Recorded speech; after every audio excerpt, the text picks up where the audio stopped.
Hi guys, this is Jamie Evans, the creator and co-showrunner of Haunted the audio drama, and I'm here to tell you very briefly about a brand new podcast from Impala Films. Second Take Cinema is a comedic movie review podcast in which independent filmmakers have discussions about films that they've seen in the past, and they give them a second chance. Maybe the film isn't as good as they remember it being, maybe it's a lot worse, maybe it's a lot better, who could say? We cover a wide range of films on the series. So far we've included things such as Armageddon, Spy Kids, Atomic Blonde, and even some classics like Wages of Fear.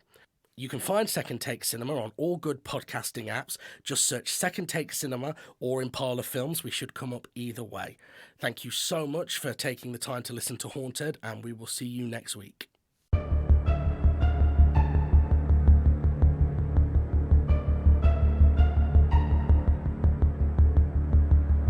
Impala Films presents Haunted, the audio drama. Season 2, Episode 8, The Dark Menagerie, Part 3 of 4, written by Aidan Barker Dean.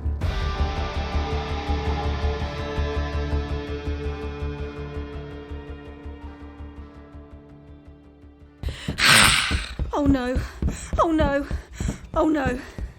As I ran for my life, pursued by the Jiangshi, it occurred to me that I had absolutely no escape plan. I had no way of knowing where the other monsters were. I had no real hope of surviving if I got surrounded. I had no James, no Dan. In short, I had no fucking chance. I'd never felt so alive. Oh, bloody hell, not you again! No way back, no way to get past the Dullahan without getting decapitated. There was only one thing for it. The window! Come on, open, you bastard! Okay. You've got to do this or you'll die, so do it! Ah! Shit! Okay, I did it. Breathe, Abigail, breathe. Oh God, I'm up so high. Okay, think, don't panic, assess. I'm hanging off a drain pipe. I'm 2 stories up. Can't go back the way I came because of that. So climb up the roof or drop down to the ground floor. Spoiled for choice. Oh shit. Ground floor it is. Geronimo!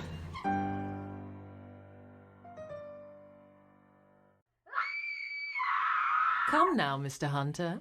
I will kill the girl slowly and painfully. I already killed my own father in front of you. You know what I'm capable of. That's true.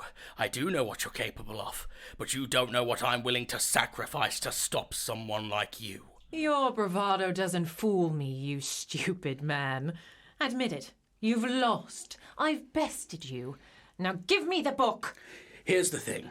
There's 2 possibilities here. Either you've already caught Abigail and her death is a certainty, in which case I'm really not motivated to give you anything, or you're bluffing.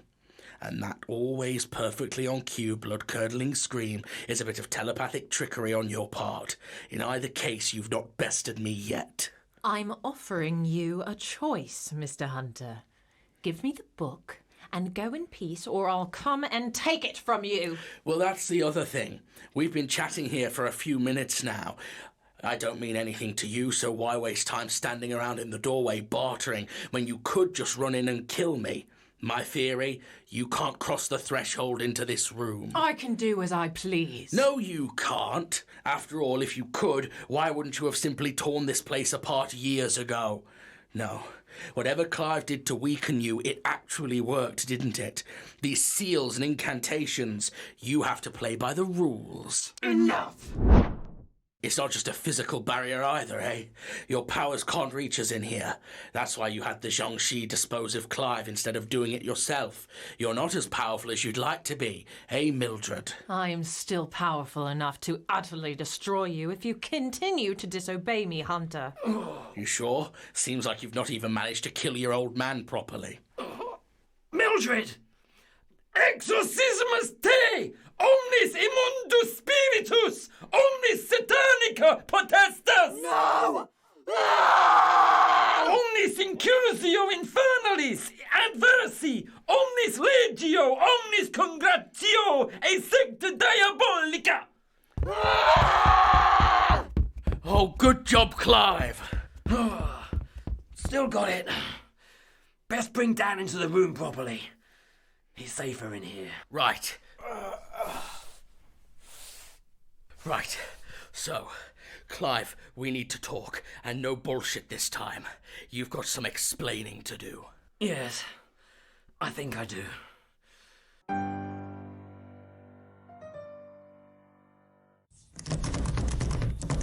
Of course, locked. Ugh. And barricaded. Brilliant. You know what? I've had enough. This is happening now. It's just one of those nights.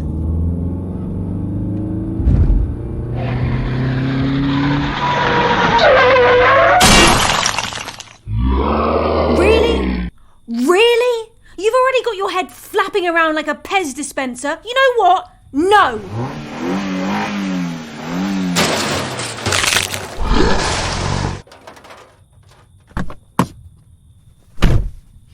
Right, you stay put.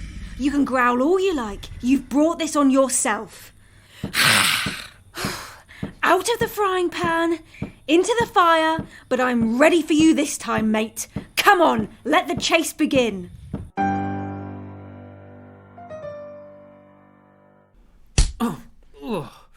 Wait, what happened? Mildred happened. Sorry. Where's Abigail? No idea, but there's been quite the ruckus from downstairs, so it's safe to assume she's still alive and very much kicking. Yes. Did I hear a car in the house just now? Maybe. We'll get to the bottom of that in just a minute, though. There's questions that need answering here and now, Clive. I always feared this day would come. Someone was bound to see the truth eventually, no matter how careful I tried to keep it from coming out. What? James, what's he talking about? What Mildred says is true. She's no demon. She was our daughter.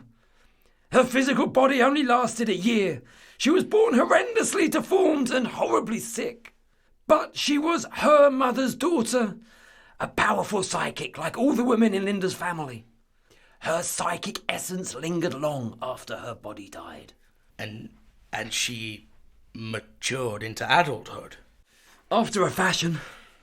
Mildred isn't a ghost, you understand. She's... well, I don't know if there's a word for what she is exactly, so let's just say she's a presence. She's able to learn and grow. I think if Linda hadn't been here, maybe she would have simply passed after a while, but, well, Linda could sense her, hear her. You can't imagine what that was like for us. Thinking our child was dead and then finding that something of her lingered. We did what we could to nurture Mildred, coax her into a more and more consistent manifestation. I've never heard of anything like this in my life, Clive. Ghosts, yes, even poltergeists, but this is something entirely unheard of. A new kind of being, possibly even unique. How could you keep such a thing locked away for all these years? She needs to be studied, understood. Mildred, as she exists now, was born out of agonizing pain. She was always a troubled spirit. Even as we did our best to soothe her, she lashed out at us, resented us. For what? For our failure. Why do you think we got into all this paranormal stuff? Two devout Catholics, traipsing around the world in search of spooks and ghosts and medicine men. All our adventures were in aid of one thing and one thing only. Finding a way to give Mildred a real life, a body or a vessel or something. We travelled the world looking for a way to bring our little girl back to us and came back with nothing. Nothing but trashy mementos to bamboozle tourists with. Wait, what? You're telling me those creatures are fakes? Well, of course they are. The Yeti's made from a bear and some kind of bison, I think, stitched together. The Doulahan's just a suit of armour, and the Shang-Chi, well, it's a real mummy we picked up from a man in China, but it's no vampire. Lucky for me, or I'd be dead. So, your books, that was all just bullshit? Well, we really travelled the world and we really went to all these places in search of medicine men and sages and so on and so on. But let's just say I embellished it a touch. We had to fund our pet project in some way and people liked my stories. Mildred was even in it for a bit. She used to enjoy playing the role of the demon trapped in the doll, freaking out the tourists. But I guess if you pretend to be a demon long enough, you risk becoming one. I knew you were a bloody charlatan. Worse than that, you had a genuine manifestation, something that could possibly change how humanity sees itself and its place in the universe, and you kept it to yourself? Confined it. Mildred is a missing link between our world and the paranormal. You're worse than a charlatan. You're a selfish idiot. James, is that really helping? It's certainly making me feel better. There's one thing I don't fully get yet. If those monsters are fakes, as you say, how come they're behaving like the legends? I mean, if they're just being brought to life by Mildred, why aren't they just like killer robots? Killer robots? Oh, shut up, James. I suspect the answer to that is twofold. Mildred is conserving her energies. Controlling the creatures at all times would strain even her. But if she can, how to put this, telepathically pre-program them to behave in a certain way and just leave them running in the background, she can focus her attention on the more immediate things and not have to puppet the monsters the whole time. As for why they behave like the legends, well, I suspect that's another cruel joke, testing how well we know our folklore, seeing if we can survive the tales now that they're real. Okay, but what about the Jiangshi draining your energy? That really happened. We saw it. I assume Mildred was able to use the Jiangshi as a sort of proxy. Siphoning psychic energy is an old trick of hers. Right, sure. And the Banshee box? What about that? Pre-recorded. You open the lid, triggers the sound. Deceptively simple. So the Doulahan isn't after me specifically? Depends how much Mildred made it follow the rules when she set it off. It certainly didn't seem too concerned with not killing Abigail and myself. So, to recap, we're being attacked by a spoiled brat made of psychic energy and her imaginary friends. Yep, that's about the size of it. Oh, I've got to start hanging out with normal people. This kind of shit never used to happen. Alright, come on, help me up. We'd best go see what's going on with Abigail. Yes. Now we're not in immediate danger. Clive, you go and gather whatever it is you need to complete the sealing ritual. We'll keep Mildred and her playthings occupied until you get back. Wait, we're trusting some ritual Clive's got out of some book. I thought he was a charlatan. No offence, Clive. None taken. It doesn't matter if the spells really work. It only matters that Mildred believes they work. I don't believe for a second that a few chalk sigils and scented candles are really going to have any effect on her, but she thinks they do. I'm lost again. Well, isn't it obvious? It's not just her monsters that are rigidly following the rules. It's her too. I'm assuming that's why she feels the need to possess Linda rather than just manifesting herself outside of a physical vessel, because Clive has her convinced that she has to take a physical vessel. It was the only way to keep her contained. If she realised the full scope of her power, well, I shudder to think. Besides, until recently, Linda was powerful enough to force Mildred out of her mind. Or anyone else she might try to possess, for that matter. Right, so what's changed? Why can't Linda fend her off anymore? She's not been well lately. Her mind, it wanders. Oh, God, I'm so sorry to hear that. Oh, don't be. Side effects of living a long life. Clive, I promise you we'll sort this out. We'll get Mildred out of Linda, and if we can, we'll put her to rest. Yes, Mildred suffered enough. Can't forget she's a victim in all this too. A victim of my stupidity. I really thought I could save her. Bring her back. But all I've done is bring pain into all our lives. What do you mean? It was me who couldn't let Mildred go. Me who insisted on building up her psychic energy, giving her a greater hold on this plane of existence. It was me who... Oh, God save me! It was me who wouldn't let her be buried. I kept her original body, preserved it in the study, searching for clues as to what caused her condition. I even went to the church for help, but they turned me away and eventually cast me out. I was messing with forces too dark and too radical, they said. I suppose I should have listened. Whatever that thing out there is, whatever I've made her into, it's not my daughter. It never really was. Well, regardless, we've been in one place too long. We need to be proactive now. I have my grimoire. Perhaps I can find a more effective incantation. No.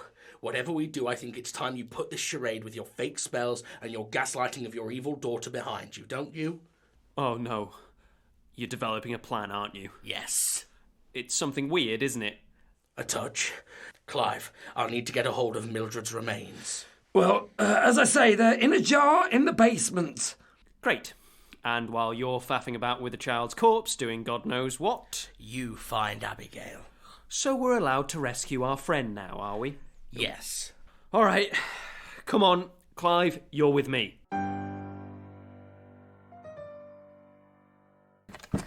Come on. Come on. Oh, good, you're here. Oh, and look what I've just found. 2 great big bags of rice. I bring this up because if Clive's books are to be believed, you have to stop and count every grain of rice I've just dropped in front of you. It worked! Okay, well, that should keep you occupied for a bit. I'm off.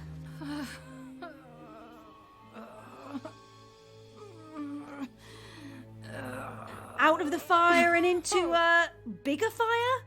You! Be gone, you fucking bitch! Mildred?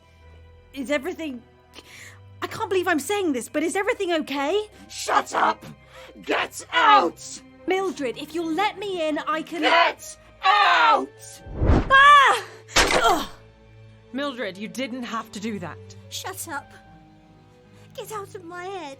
Actually, dear, you're in my head, remember? And that girl was only trying to help. Like you and Clive were just trying to help. We made mistakes.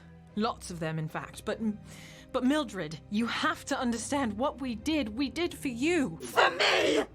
You delude yourself even now. Mildred, calm down. You think you did any of this for me? Out of love! You bound me to a world I could never belong to. Reduced me to the status of a circus freak and then a prisoner, and why? To satisfy your pathetic egos. You just had to be the ones to impress all your little occult society friends. The Order of the Hidden Dawn.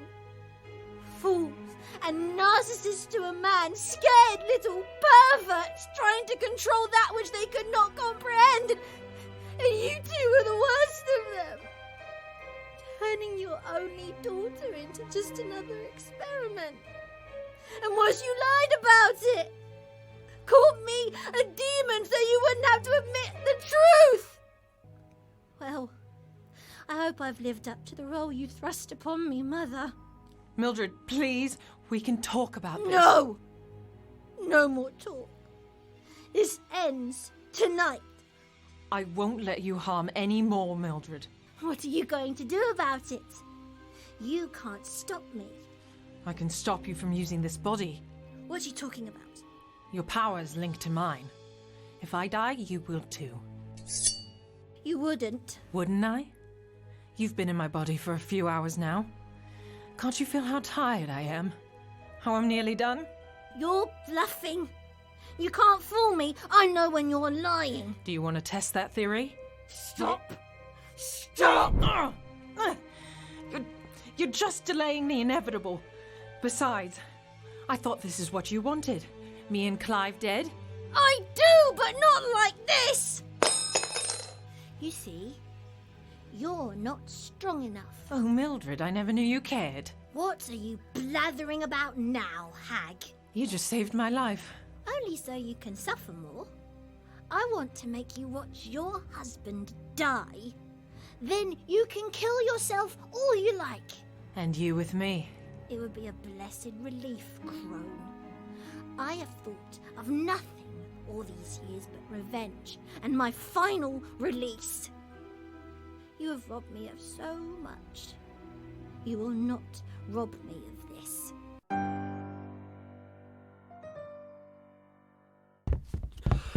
Abigail! Are you hurt? Yeah, but not badly. Just bruised, I think. And is that your car? Parked inside my house? Yes, it is. I'm afraid I had a tiny disagreement with the door earlier and had to resort to force to resolve it. Right. If we live through the night, you can bill me for it. For now, what's the plan? Where's James? Where's James, of course? What? Nothing. He's heading to the museum, or rather the basement under it. Seems to think Mildred's remains are in there and he can do something with them to resolve all of this. Her remains? Oh, right, yeah. Mildred's not a demon, she's the ghost of Clive and Linda's daughter. Not a ghost. A psychic impression that's evolved into a... Clive! I'm not being funny, but we just don't have the time.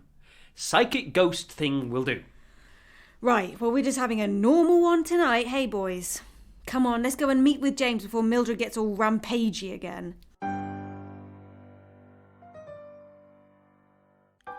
As I descended into the bowels of the Bracewells' mansion, into the dreaded Mildred room, I had to admit Clive had done a good job of instilling the place with an ominous atmosphere. The worn and battered rag doll sat upright, tied to a small chair inside a large glass display case, around which chalk circles emblazoned with warding glyphs and symbols. The doll was lit from below with a single light, imposing in a hokey, theatrical sort of way. Earlier that day I wouldn't have been taken in by such showmanship, but knowing the truth of Mildred's existence warped the raggedy figure of the doll into a symbol of her pain, her rage, her suffering. Suffering she intended to share with all of us, unless I could convince her otherwise. I wasn't here for the doll. I needed to find the real thing. After a while I found what I was searching for. A large mason jar containing the mortal remains of the infant Mildred Bracewell, preserved in a translucent yellowish fluid that stank of ammonia. Her body was scarcely more than a fetus, twisted and swollen from multiple deformities of the head and spine, staring out at me with shiny, black, lidless eyes. I was face to face with the demon that had tormented us all night, and I felt nothing but pity. I hoped against hope that there was still a trace of humanity left in whatever it was that Mildred had become over the decades, and that I could appeal to it before it was too late.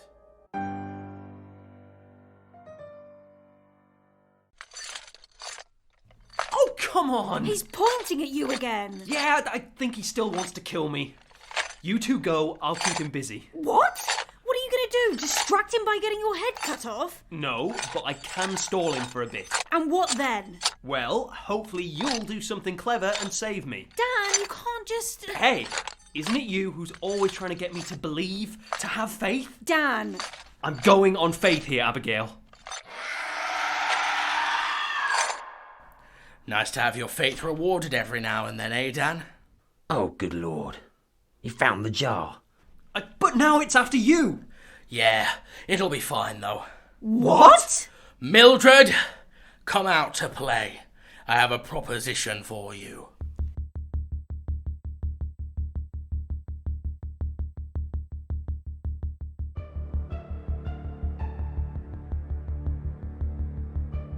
Starring Jamie Evans as James Hunter, Isabella Barbieri as Abigail Corbin, and Luke Hunter as Dan Cowell. Also featuring Tony Marden, Edina Hadley, Shayla Tharp, David Anthony Green, Haunted, the audio drama, is created by Jamie Evans, with all episodes produced and directed by Jamie Evans and Benton Hodges. Audio engineering by Benton Hodges and Jamie Evans.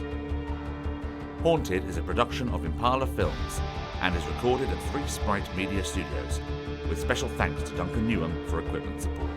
Opening and closing themes by James Crow. Thank you for listening to this audio presentation. Come back next week for the next exciting chapter of Haunted, the audio drama.